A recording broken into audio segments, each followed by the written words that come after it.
Okay. All right, I'm going to call the meeting to order. It's now 5:03. Thank you for being here. Can Sarah stand up and lead us in the Pledge of Allegiance? Sarah Kbev, thank you. Kbev. Kbev. Put your right hand over your heart. Ready? Begin.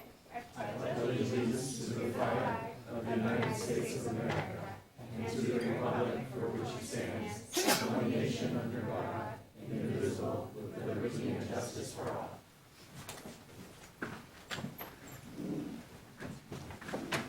Thank you. Okay, we're going to call on, we're going to do Spotlight, correct, Dr. Breggy, first? Yes, we are. Okay. I'm going to call on Hawthorne's interim principal, Rich Waters, and interim assistant principal, Sarah Kbev, with a K-A-B-E-R, to begin the Spotlight on students' presentation. Thank you.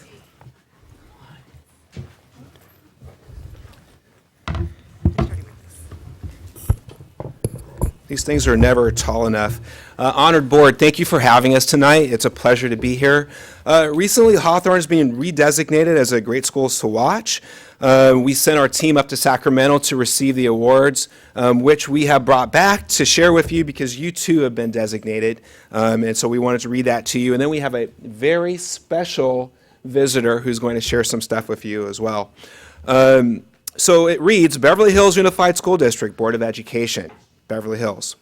By the California Department of Education in partnership with the California Middle Grades Alliance for leadership in providing policy, resources, organizational support for fostering positive and productive middle school grades learning environments for student and staff, for an enduring commitment to academic excellence and continued achievement at the district's middle schools. And it's signed by our Superintendent of State, Tom Tomlinson. So thank you very much, Board of Education. We have a second one that goes directly to Dr. Breggy. Wasn't there? Thank you. And we just want to talk for a minute about what happened. So 3 years ago, our school was given the recognition of Schools to Watch.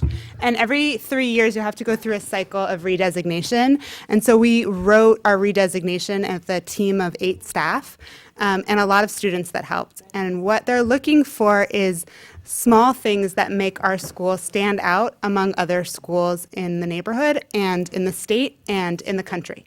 And so one of the aspects is something that we call While You Were Sleeping.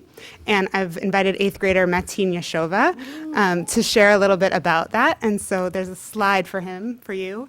And Matin, do you want to meet everyone? Shake everyone's hand. Go shake everyone's hand. Everyone? Go. Yeah, just sure. How you doing? Congratulations. Michael, where should this hang, in your opinion, for the Board of Ed? In our beautiful district office. Well, So we have to put a cover on it if that's right along the way. oh, okay. We'll take care of it. Yeah, It's been ordered. it's been ordered. It's been ordered. Okay. It just didn't get here. Hi, my name is Matin Yashova, and I'm here to talk to you about Mrs. Long history class. Mrs. Long writes something on the board called the While You Were Sleeping, and it is basically a ritual for me to read it every day. The While You Were Sleeping is read in other classes too, sometimes, but luckily, Mr. Waters and Mrs. Kbev chose me to come and talk to all of you today. I think that is a great way to start our class instead of jumping straight into academics. Mrs. Long writes something that has happened literally while you were sleeping or that day. The way I start the While You Were Sleeping is I raise my hand and the teacher already knows what I have to say, so I start reading right away. It is also an amazing way to keep a fresh mind the entire class period. I also think that it wakes up the kids who are very tired in the morning because it tends to get pretty loud sometimes. You should not think that this is a waste of time or a class disruption in any way because we learn something new, everyone enjoys it, and half-sleeping kids wake up. Every day, I go into History Period 2 class ready to learn and ready to read. Everyone in the class enjoys it, and we all learn something new. Thank you, and have a good day.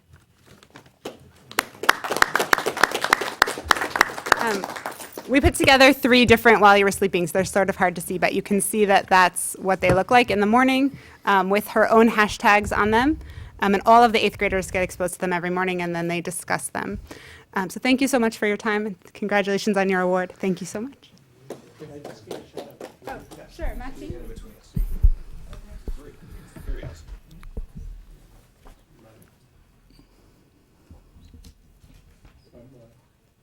Thank you. Thank you. All right. That was wonderful. Thank you, Mateen. So I need to move for approval of the agenda, item number 6. So moved. Okay, moved by Mr. Margot and seconded by Mr. Spitz. Any discussion? We could just approve the agenda? Okay. All in favor? Aye. Okay, the ayes have it. Dr. Breggy, report of closed session action, item 7. The board voted 5-0 to approve OAH case 2017-120383. The board voted 5-0 to approve OAH case 2017-120382. Okay. That's it, right? Okay. So agenda hearing period, public comment. Ms. Kraushaar, do we have any speaking cards? That's a first in a very long time. It's the time change. It's the time change. No, Howard just reminded me. Maybe people think it's still what, 4 o'clock? Yeah, okay. They'll be here in an hour, right. Okay. We're on to consent calendar. Usually we turn in all of our little polls to Mr. Margot. Anyone want to pull anything? No. So I'll make a motion to approve the consent calendar. Okay. Mr. Margot made the first, Mrs. Hacker made the second. Okay, all in favor? Aye. Abstentions, noes? Okay, it's all approved.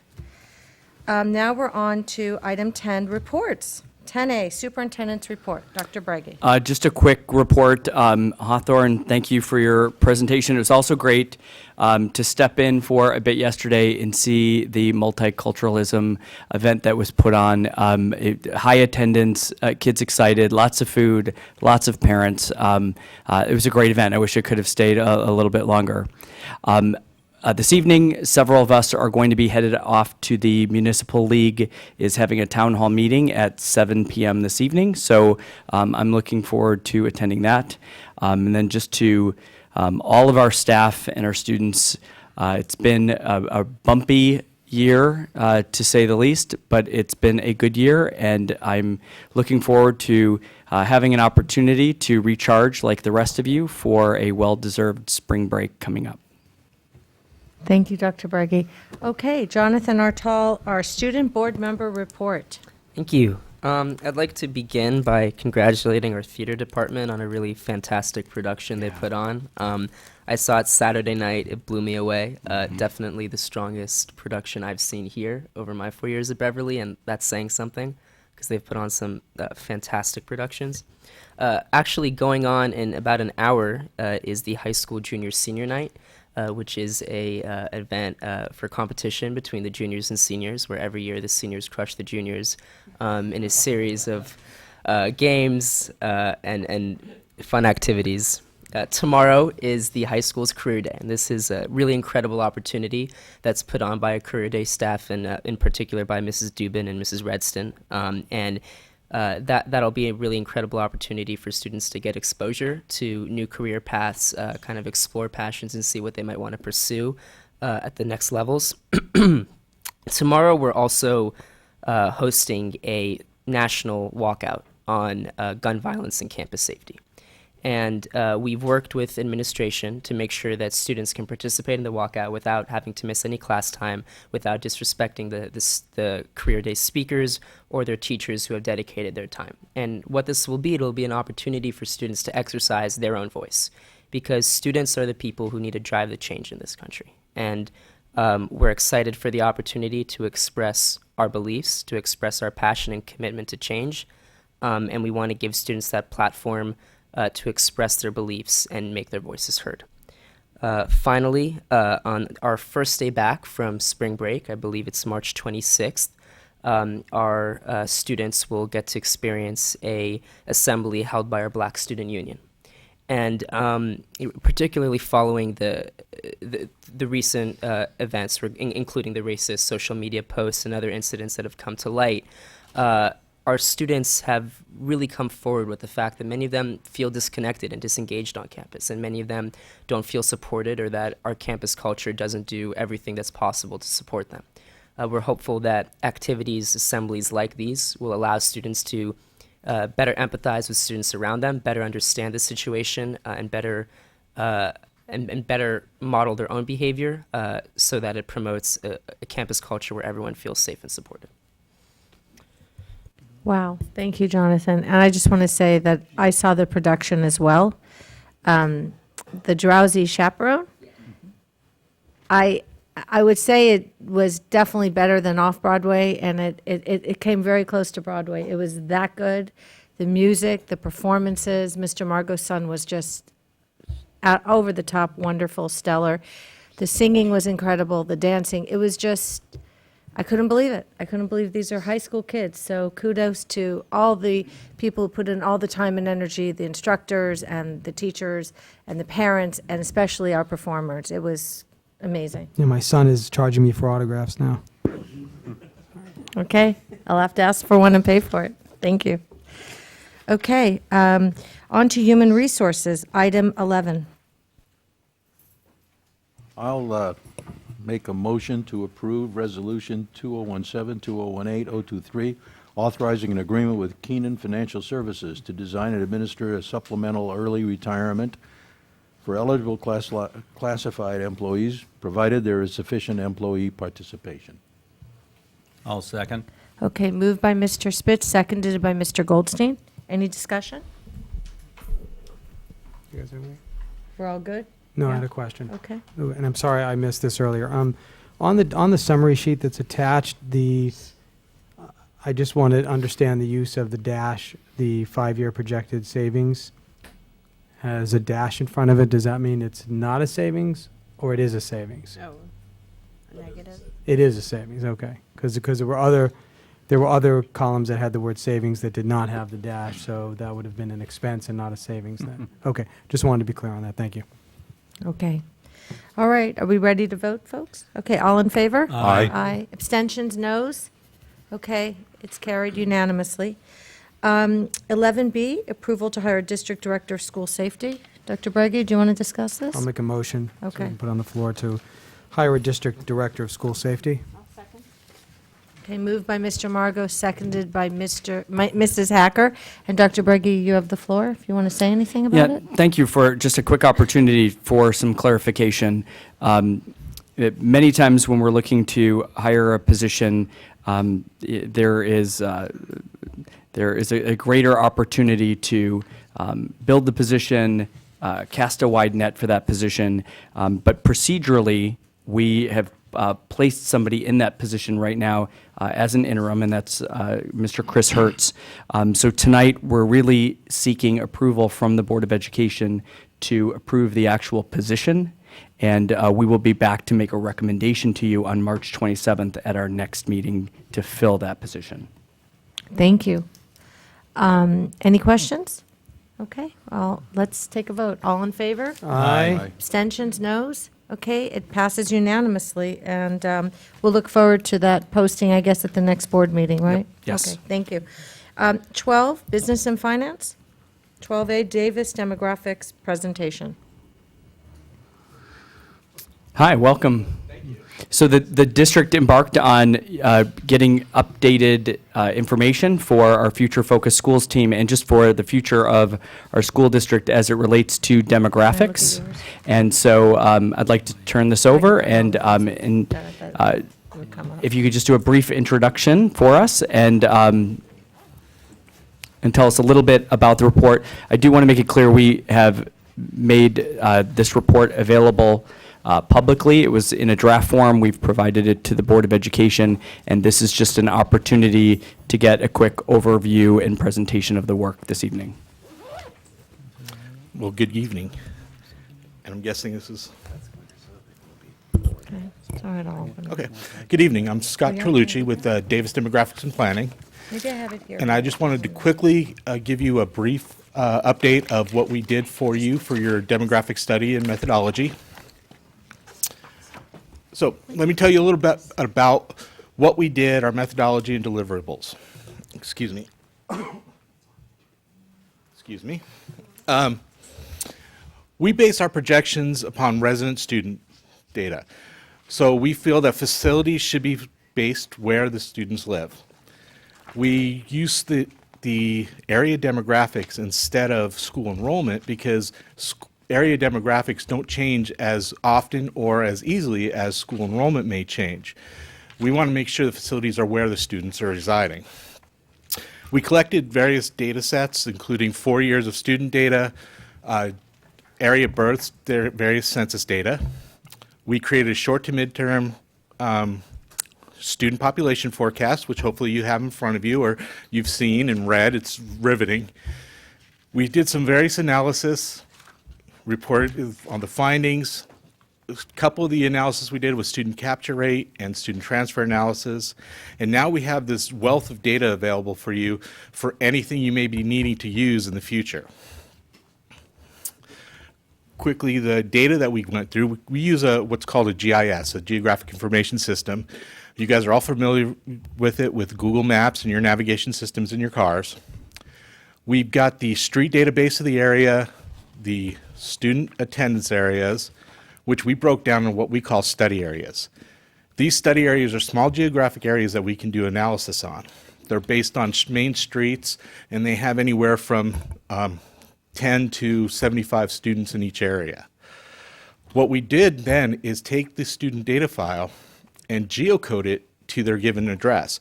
So that last slide on the bottom there, each of those study areas, each of those red dots is at least one student. Now we know where those students are residing, and we're able to now do analysis for each of those individual study areas.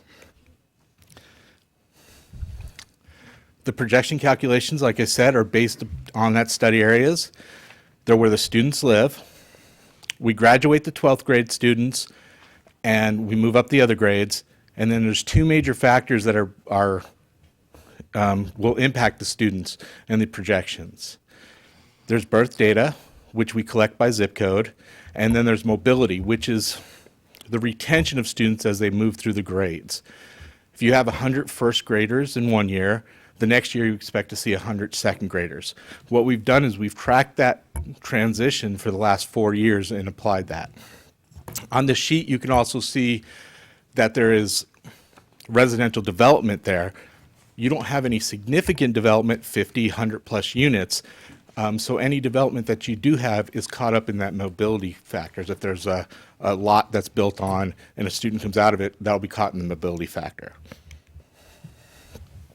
So births in the area over the last 15 years have declined. For the first 5 year period, averaged about 389 births a year. Over the last 5 years, between 2012 and 2016, you've averaged 369 births in the area a year. There's a direct correlation between births and the number of K-class. K-class has declined also.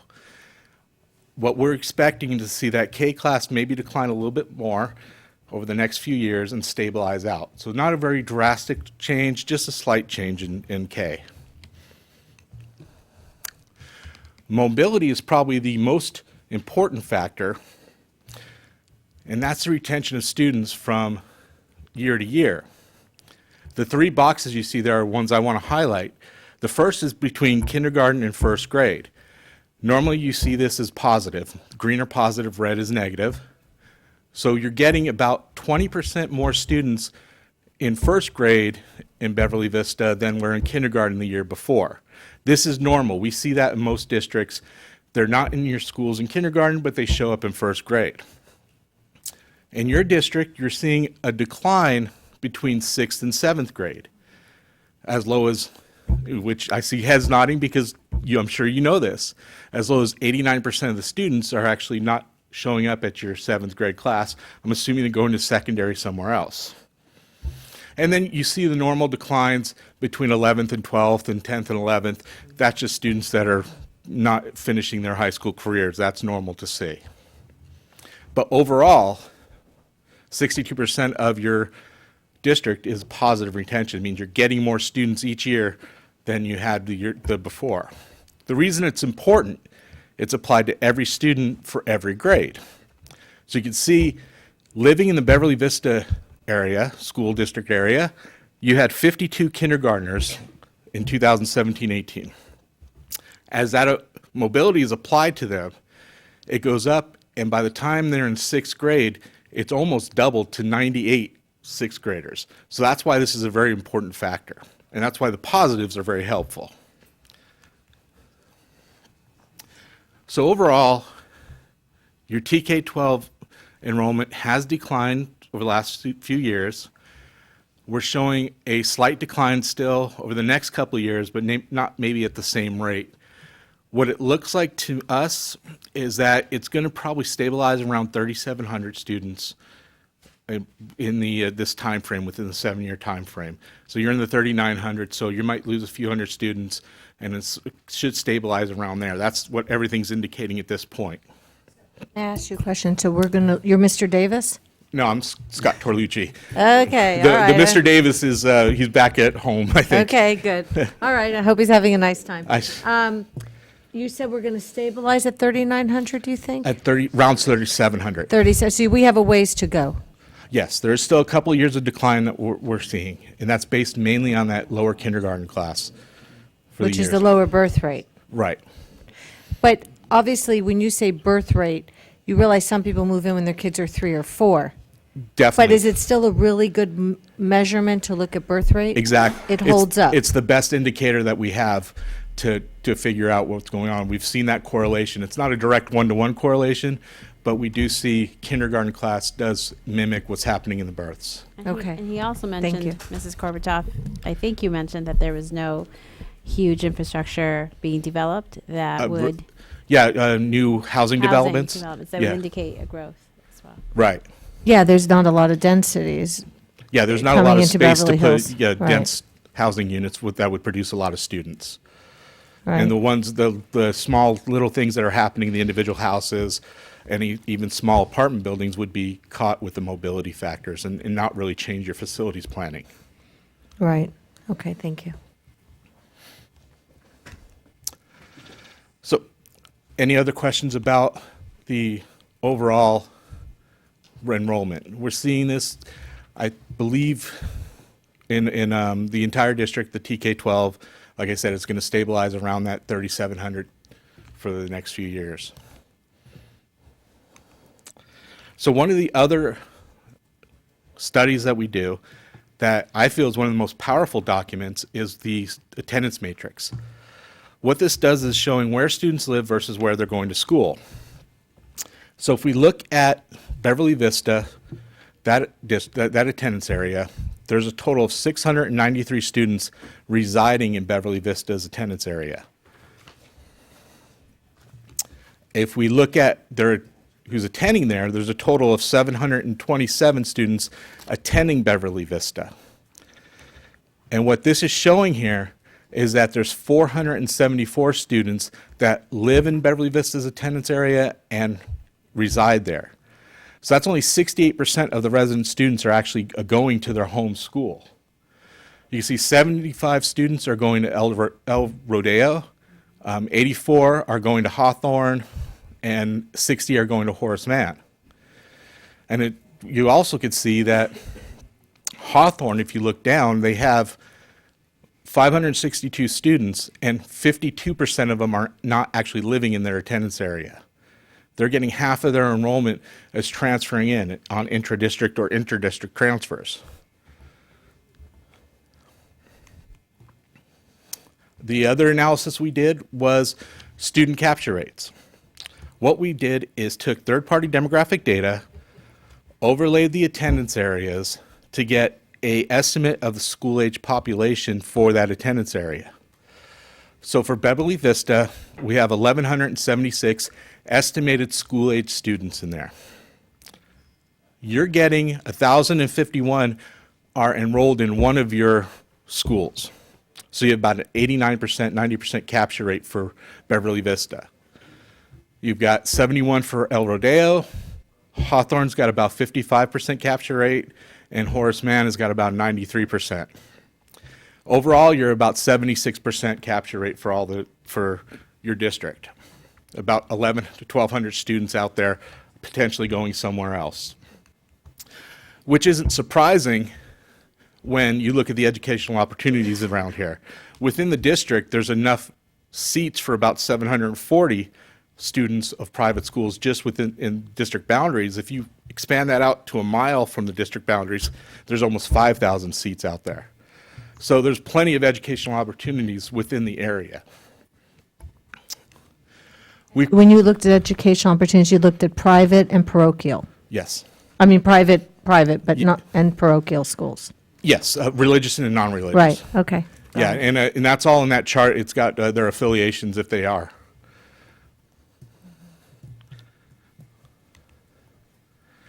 We also looked at the area demographics. This is more informational at this point.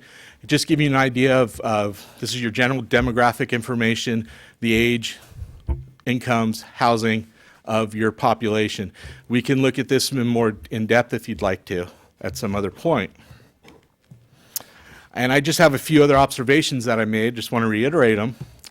There was a decline in births, that we might see the future K-class decline for the next couple of years, but I think it's going to stabilize. Mobility is positive in the majority of the district, with the exception between 6th and 7th grade. Not telling you anything you don't know. The resident student population is expected to decline by about 6.4% over the next 7 years. That's approximately 4 TK8 students per grade per school. Families are taking advantage of your open enrollment. 52% of the students attending Hawthorne are transfers. BHUSD is capturing 70% of the school-age population residing in your boundaries, which to me is very good because there's abundance of educational opportunity in the area. So you're getting it, 76% is good regardless, especially with what's happening in the area. That's a very good number to me. And also, I want to leave you that we now have all this information. We've got those 4 years of student data. We've got these study areas. We've got the demographic data. So as you're making decisions in the future, we have the ability to help you with that. We can, if you want to be changing attendance areas or changing grade configurations, just about anything you need, we can actually help you with some of that demographic information. So with that, are there any questions? Any other questions?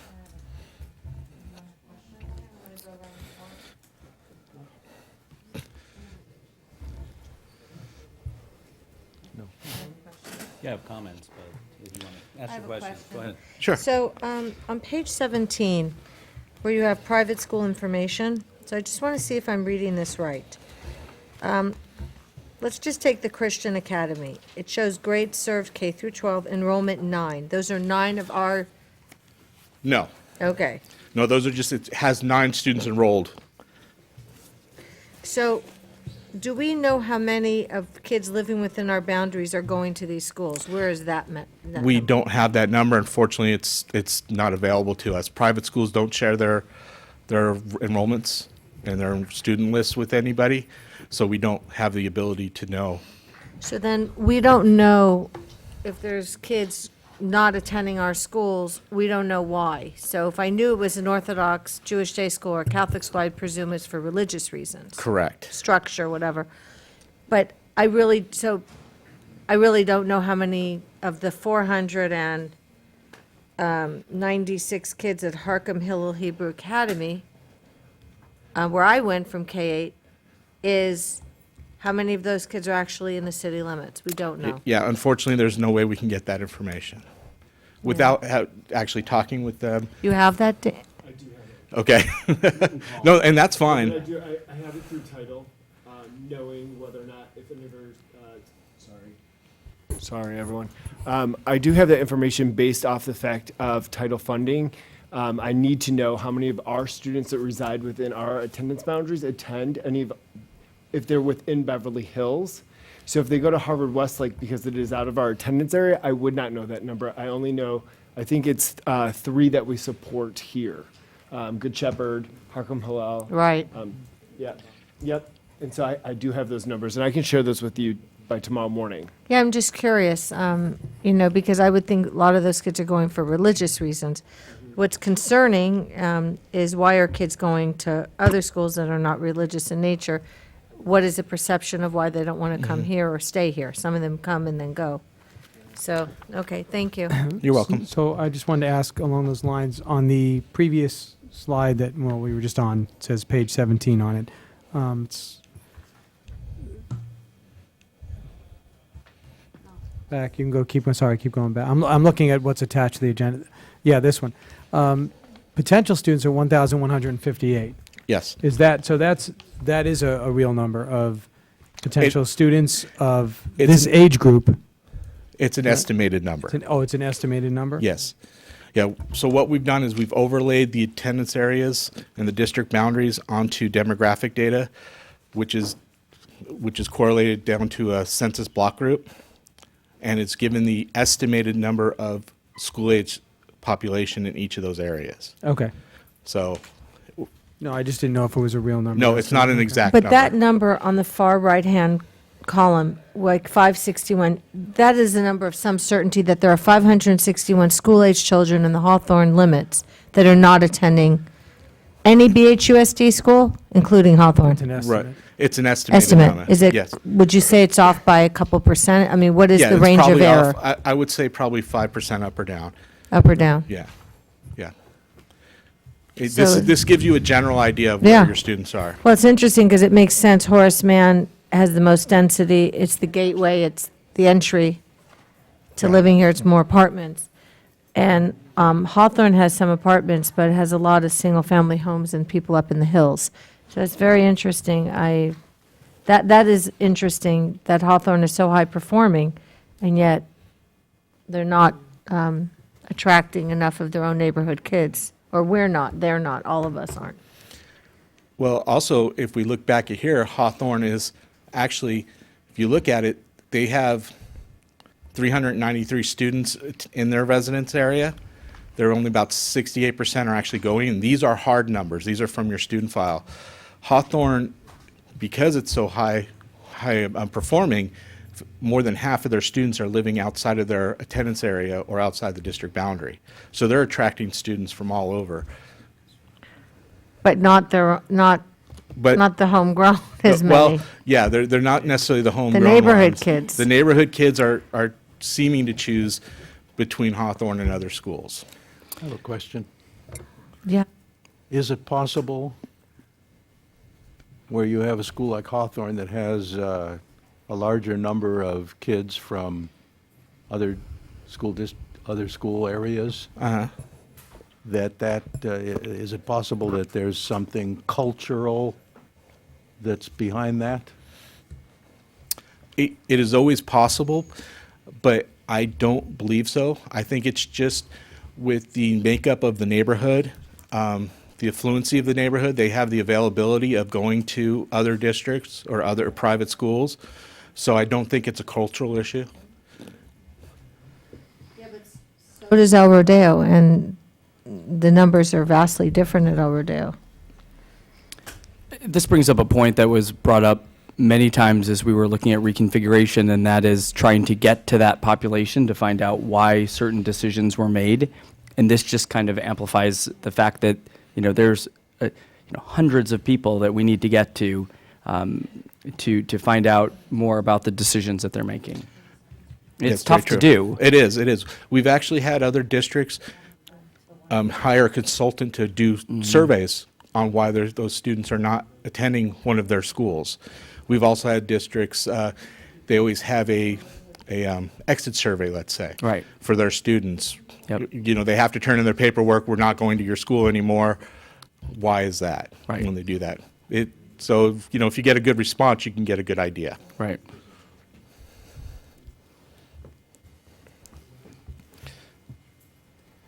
Okay, Howard, do you have any thoughts? Just kind of some observations to kind of give this demographic report some context. It took 8 years, or excuse me, it took 8 decades of growth in this district to reach maximum attendance levels. However, it has taken only 1 decade to realize a 25% reduction in our student enrollment.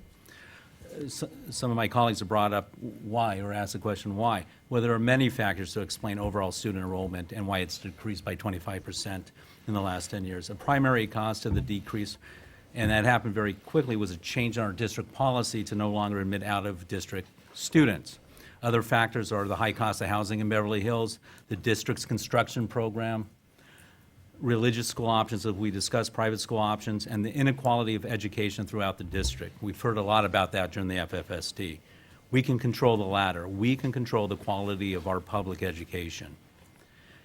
20 years ago, in 1997 through 98, total district enrollment was 5,300 students. Notice in the demographic report, 10 years later, between 2007 and 2008, student enrollment had not changed for the 10-year period. The district total attendance level was still holding at 5,300.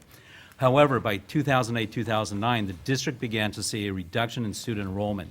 That decline has continued over the past 10 years.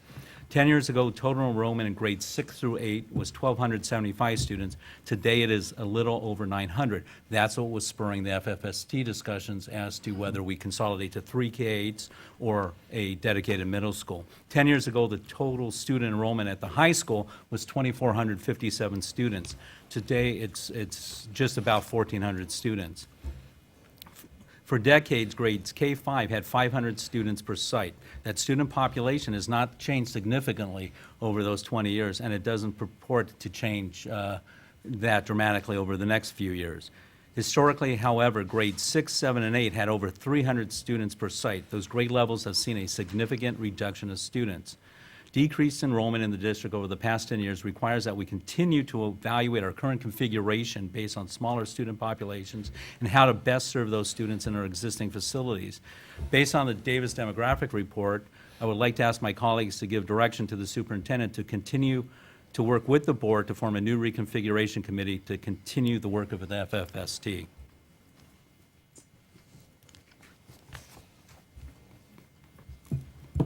Any discussion?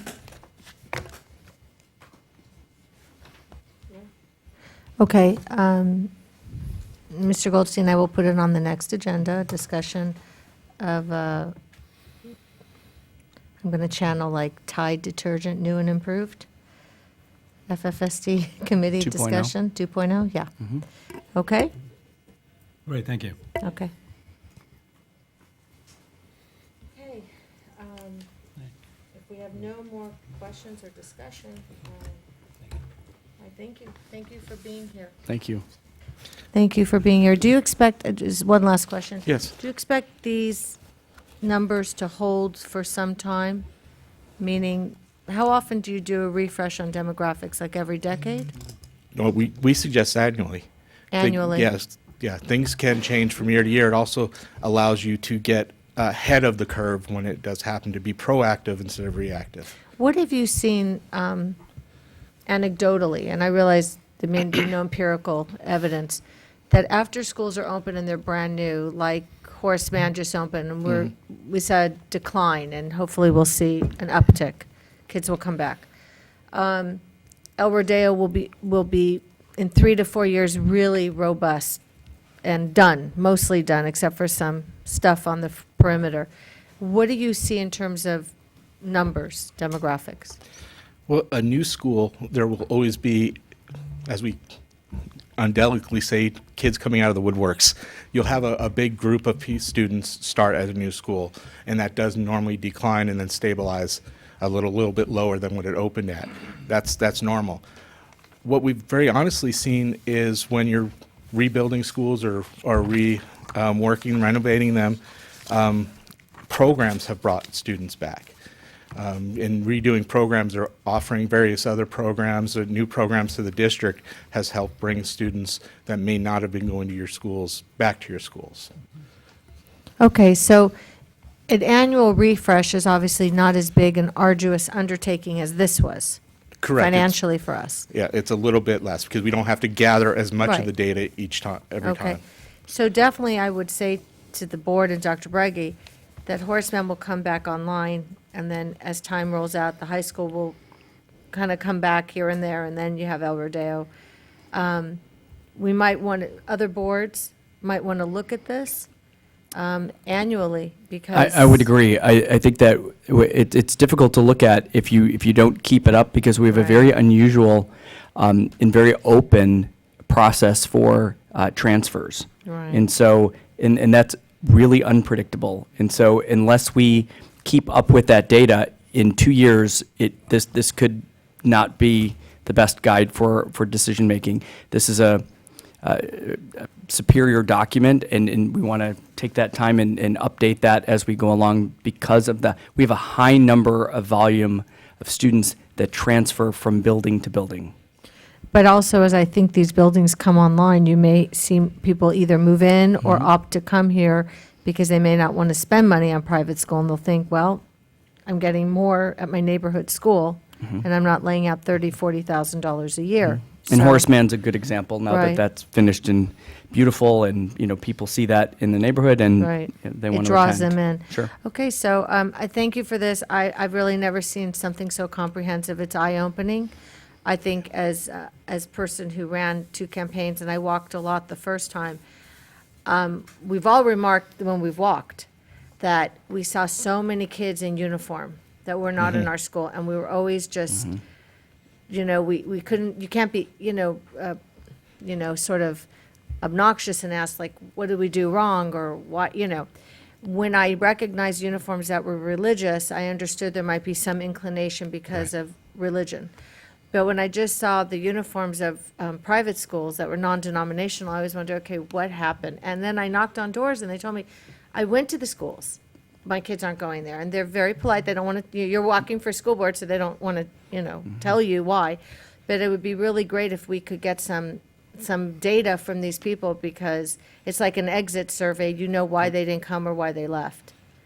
So, but Totally this agree. is really eye-opening, because there's a lot of information here that at least it basically supports what I was seeing when I was knocking on a lot of thousands of doors, hundreds of doors. I think it would be interesting, because even with some of the changes in security, I think quickly people are going to find that we've become more of a leader in security. And so it would be interesting to be able to know how many people are starting to come back because of the support we have from the community and the security staff Right. that we have. Okay.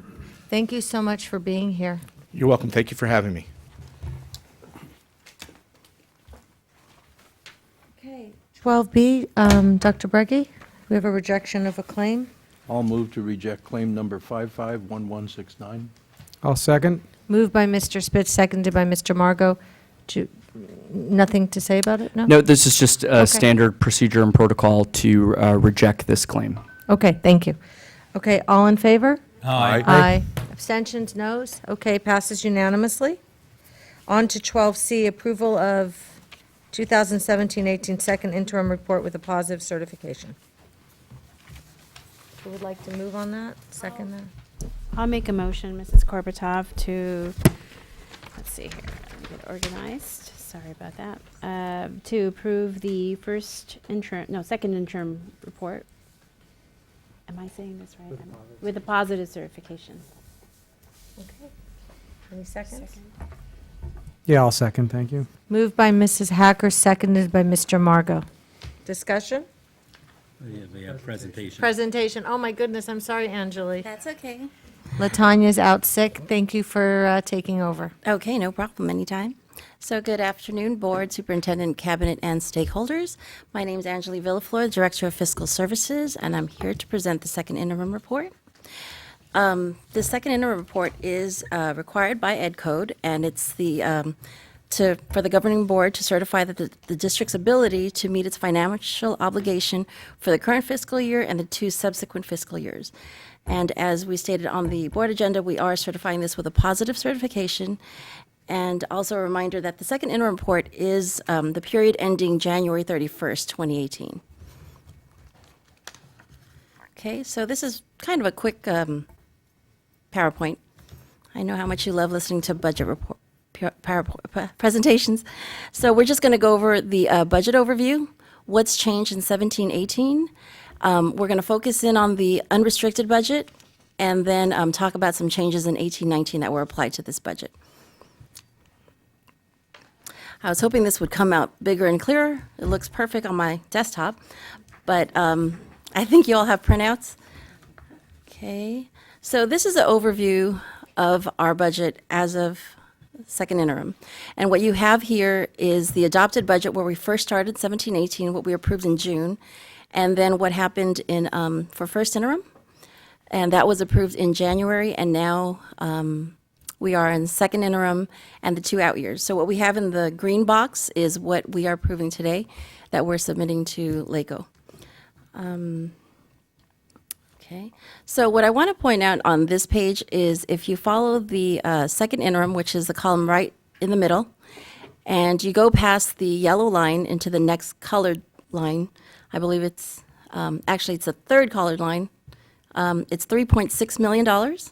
So this line is the ending fund balance, and so just to quickly see what the change is, if you compare it to the column right before it, the first interim, there's about a $600,000 or $550,000 increase to the ending fund balance.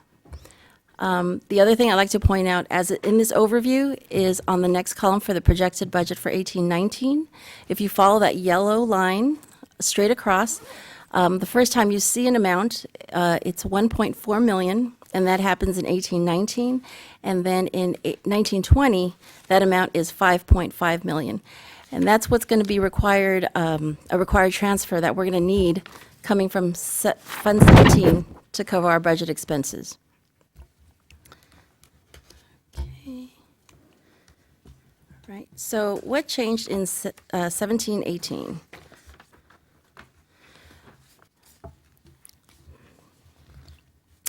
Okay, so there are notes in here. A lot of the revenue changes are minor, a small increase to property taxes, and that's based on LACO's estimates. There was some decrease in federal funding. That is also based on, actually, that's based on CDE preliminary allocations that we get. State revenues were increased. The governor changed some rates on mandated block grants and other state funding. And then in local revenue, there is an increase that includes reimbursement for oil well costs.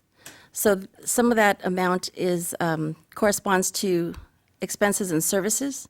We increased oil well expenses and increase the revenue anticipating the same reimbursement. And then I'm going to skip down to transfers, that 207 savings from the transfer to food services, so there was a significant amount of savings there.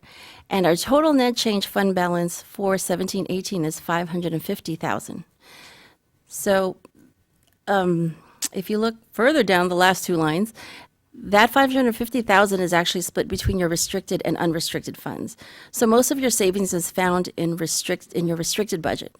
And this amount is for specific purposes and not for the district's discretionary use. So the only increase we found in unrestricted is about 17,647. Okay.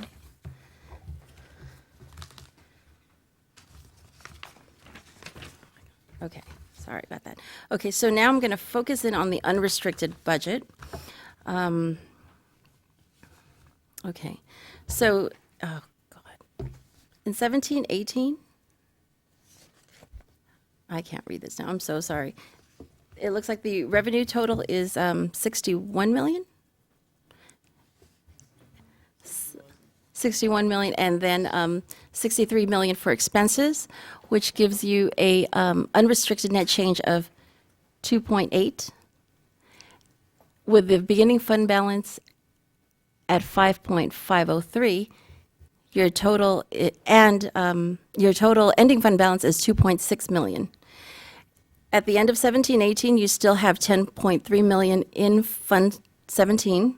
So our total general fund available for reserve or available is $12.9 million.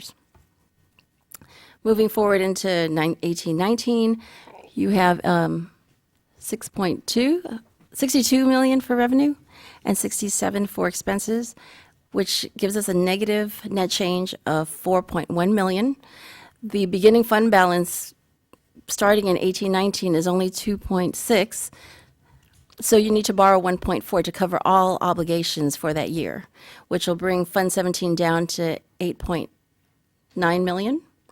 And then in the following year, if we just focus on that net change, where we have a negative net change again of 5.5, we're going to have to borrow that full amount from Fund 17, which will leave us with 3.3. And as far as this reporting period, it ends at 2020, and that's why we're able to certify with a positive certification, because we still meet our 3% requirement. But if you look at the 2 out years, we're negative 2.4 and then 7.5. The net change is consistently negative about 5 million, and that's a compounding effect.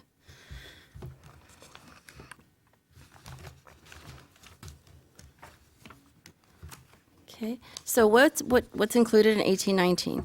So as far as revenue, the governor is proposing a one-time state funding at $295 per ADA.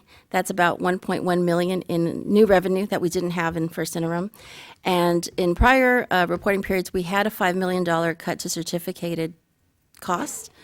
And this is not projected in the second interim at all. And then there was a question about local revenue. There was the JPA increase is included, but there was a reduction to some apportionment transfers in local revenue. And then what's not included is anything that's unknown or anything that was pending after January 31st. And then I know you really can't see this out here, but this is all the assumptions that we have included in the second interim. Any questions? Do you want to go around the horseshoe? No? Mr. Spitz? Angeli, I have no questions about the budget. I understand it. And Mrs. Korbutov, if there are questions, I'll defer. I have a comment to make about the budget. Please go, you have the floor. Okay. Please.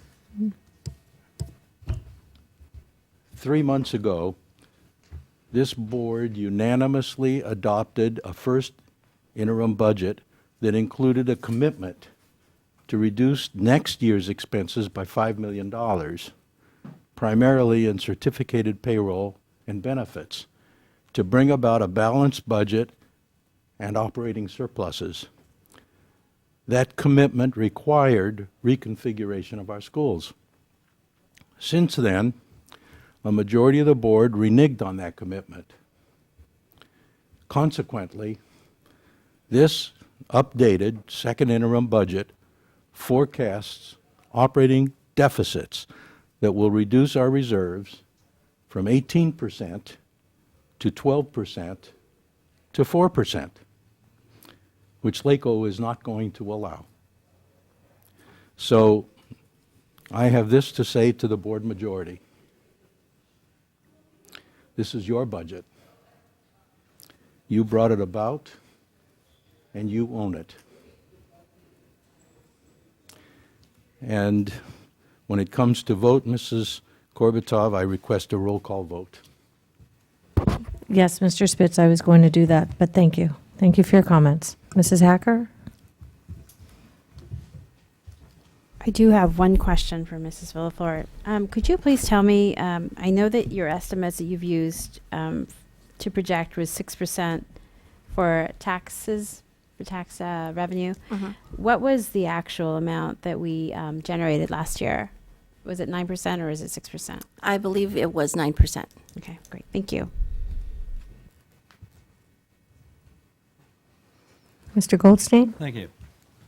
Ms. Villaflor, do you have a year ago, because we do this on a calendar, Yes. and we approved the adopted budget, the first interim budget, the second interim budget at the same time each year. Correct. Do you have the second interim for 2016-17 in front of you? No, I do not. If I would show you this, which I'll purport to be the document that was attached to a presentation, could you tell me what the net change fund balance was a year ago for the second interim?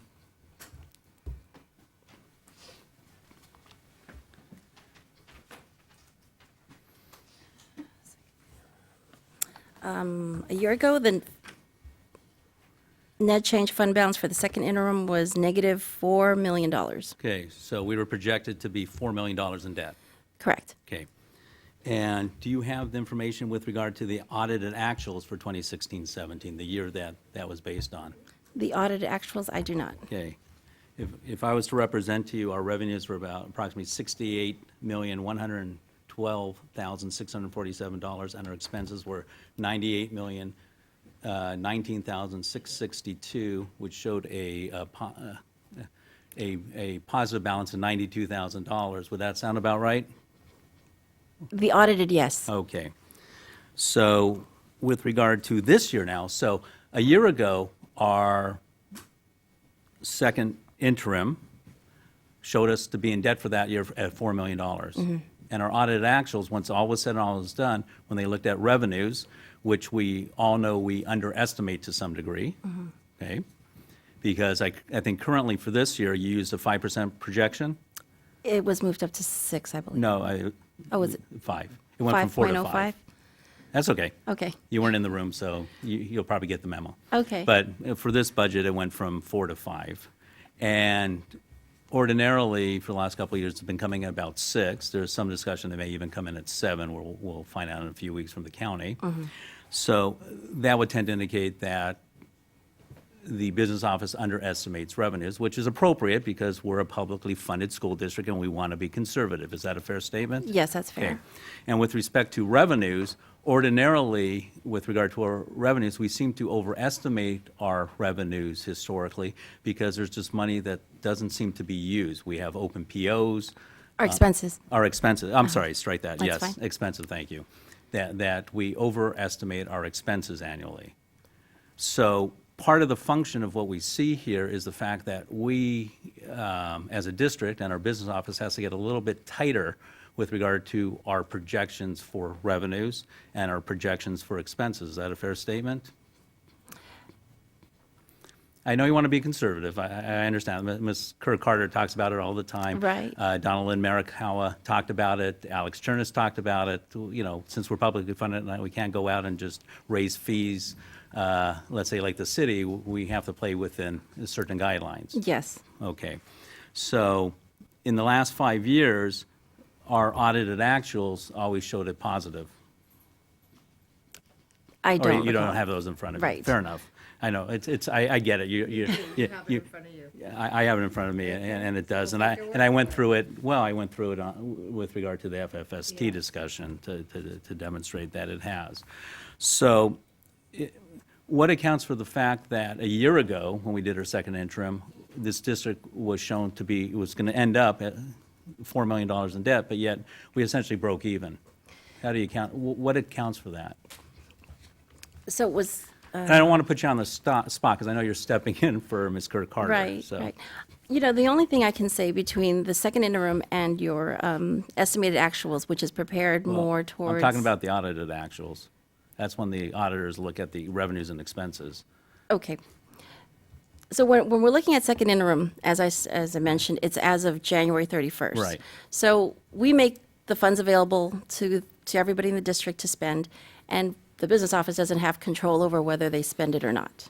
So And that's. historically, the expenditures, the different departments around the school district do not spend all that money. You know, I was looking at it again, and it looks like they did. I don't That's- want to misspeak and say that Okay. I don't know why there's why the Okay. difference is. That's something, and that's fair. I don't want to put you on the spot because I know you're stepping in. That's something that I would like to find out the Okay. answer to, so I'd have a better understanding of what's going on year to year.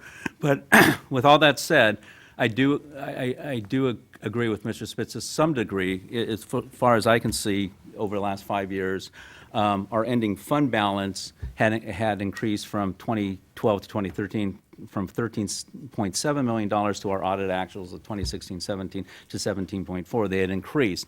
The problem is the last 2 years they haven't increased markedly, only about 100,000 each year, which really says, at least the way I interpret this, is that essentially we're treading water, we're breaking even. And I do agree with Mr. Spitz that that aspect is not sustainable.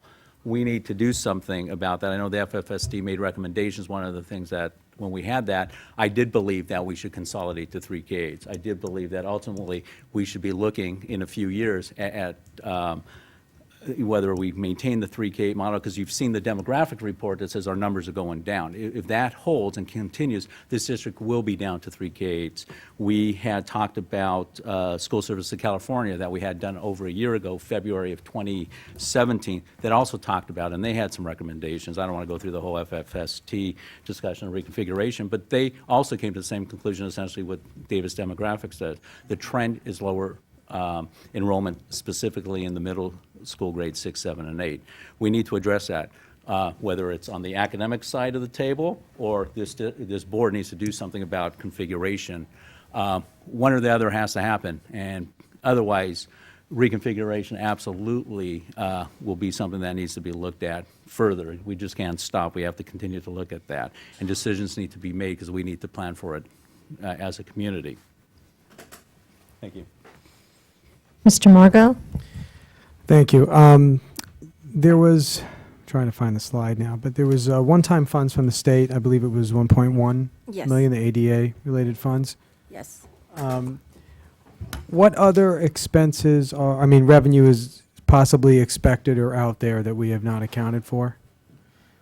As far as Property the state budget? taxes, anything else that Property that- taxes, we have, there is an unofficial estimate that we have over there. But because it's unofficial, we went with LACO's estimate Okay. For this report? for this report, yes. So beside any change in the official property tax, there will be no other significant revenue coming in outside of any possible unspent funds in the existing expenditures, right? Not that I'm aware of. Okay. Mr. Spitz, you used the word the board majority reneged on their responsibility. I just wanted to say that I disagree with that. We may have not agreed and come to a consensus on how we should do that, but I believe, at least myself, I was supporting a plan that was recommended that was going to save the district over $4 million at the time. So I just wanted to make that clear for the record. Well, could I answer that? Sure, it wasn't Okay. a question, but go ahead. Okay. When I said the majority of the board reneged, this is what I'm saying. In the first interim budget 3 months ago, the board unanimously decided and committed that next year there would be a $5 million reduction primarily in certificated salaries. That was a commitment. It was not binding, it was non-binding. And all I'm saying is that the majority of the board reneged. And that's all I'm saying. It has to do with the reduction in certificated salaries for next year. There was a commitment, and then it was reneged on. That's all I'm saying. Okay. And it's true. Sure, the board did not follow through with that, but I'm just saying that I supported the plan to reduce expenditures by over $4 million by consolidation. That's all. We didn't take that vote. It never had the support. I'm saying I had advocated. By think the way, everyone- Mrs. Korbutov, And we all had something that we Okay. supported, we May- just didn't agree on Yeah, it. of course, Mr. may Spitz. I, Mrs. Korbutov, I would just like to compliment Ms. Villaflor. Thank you. You're doing a good job, Thank you, Mr. and I Smith. appreciate it. Thank you. Okay. I just wanted to say, Sure. Mrs. Korbutov, and just answering just to clarify Mr. Goldstein's point, that if we're going to move forward with this discussion, I think there was some discussion when we were having our reconfiguration discussion about the lack of availability and facilities. And so that has to be really clarified, right? Because I even remember you, Mrs. Korbutov, saying that was something that was driving your decision not to really make any decision, was that there was mixed messaging. There was a perception that there was perhaps not enough availability, and then there was enough availability. So I think that needs to be very much clarified first so that we can really set a timeline that is very specific and doable. Otherwise, we'll be right back disagreeing about what we are and where we are physically as a district. Would you Okay. agree with that, Dr. Braggie? I'll agree with it. Well, mean, no, so- that's certainly, so you know, a Be the nightmare. discussion, I line. think. So I'm going to address some of the comments to my right and left.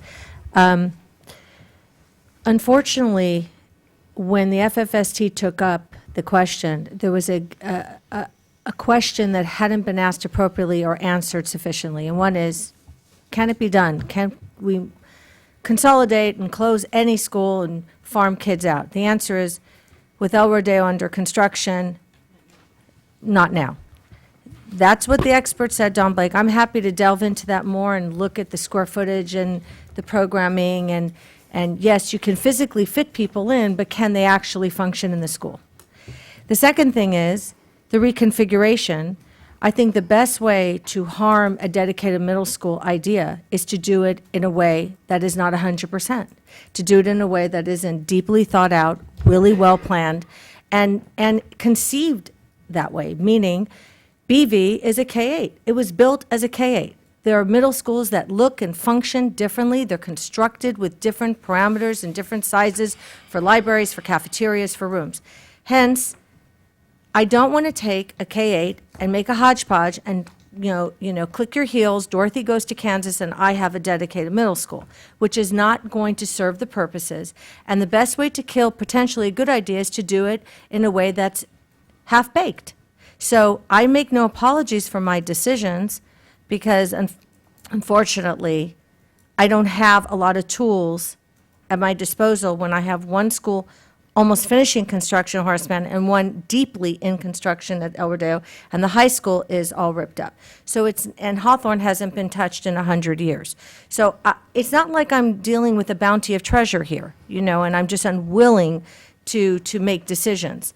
So that's the first thing.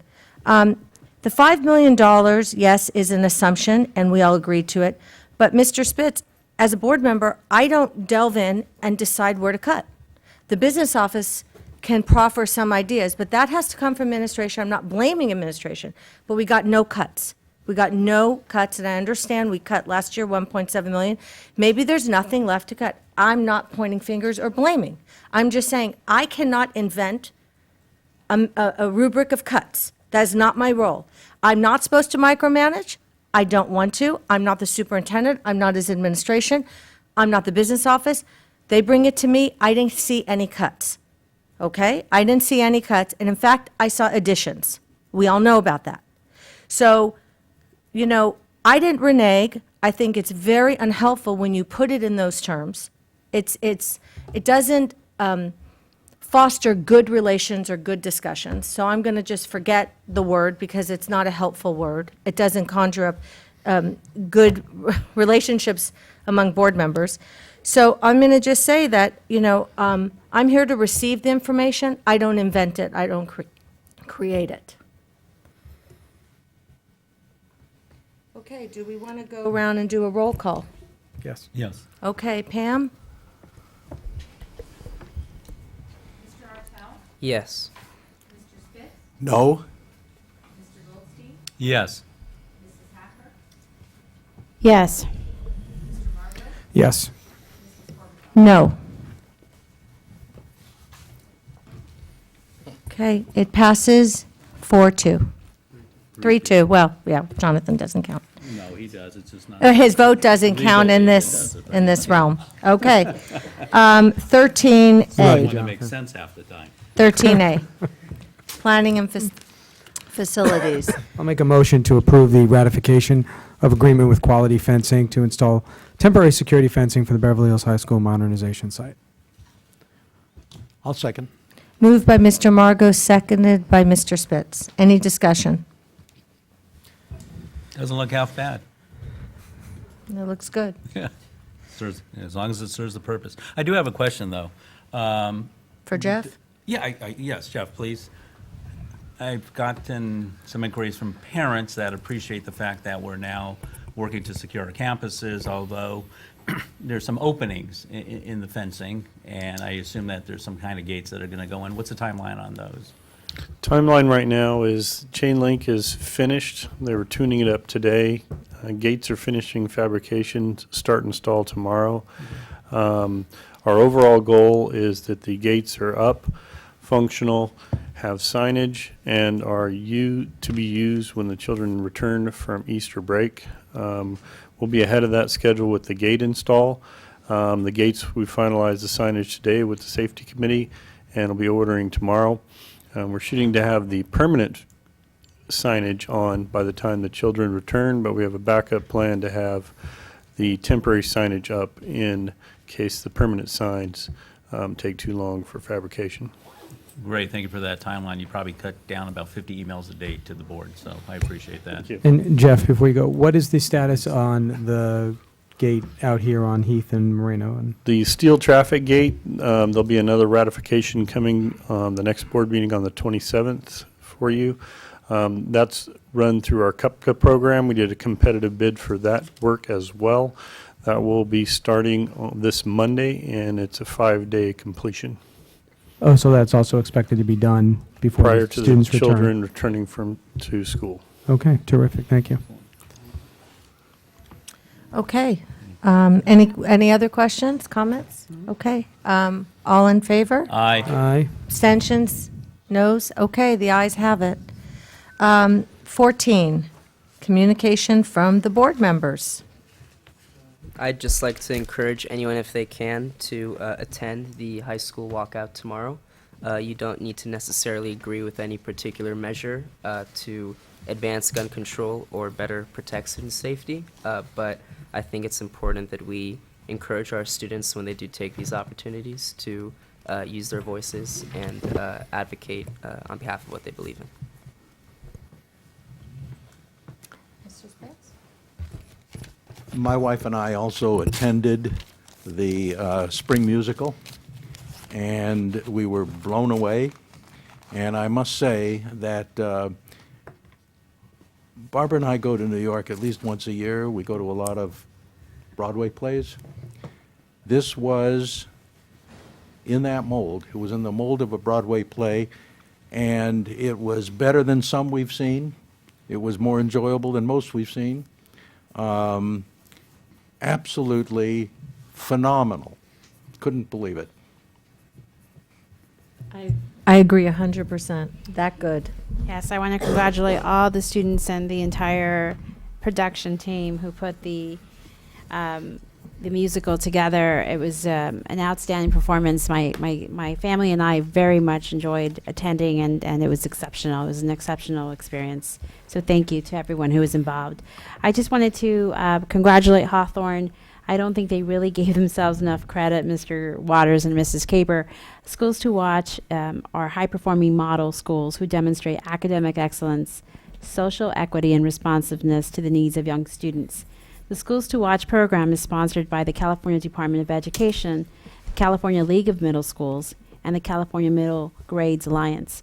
To earn this designation, schools must complete an extensive application that is reviewed by middle grades experts. In order to retain the designation, each school is reevaluated every 3 years. This year, there were 22 newly designated schools to watch and 24 redesignated schools in the state of California, which included Hawthorne. I also want to commend the performing arts teacher, Kaz, and her students. A remarkable program she's built. When we brought her here, we all said it's going to be interesting to see after we've had some great performing arts teachers over the years, and she's in the mold of all of them. And just an amazing educator to watch these kids perform. Also, I want to congratulate the Lady Normans basketball team on their second consecutive CIF championship. So congratulations to all of them and all their fans that came out to watch. And enjoy the time off next week. Enjoy your spring break. Enjoy the time with your families. I just thank you, everybody. I think this was the first musical that every board member attended. I'm not sure if they all made it last year.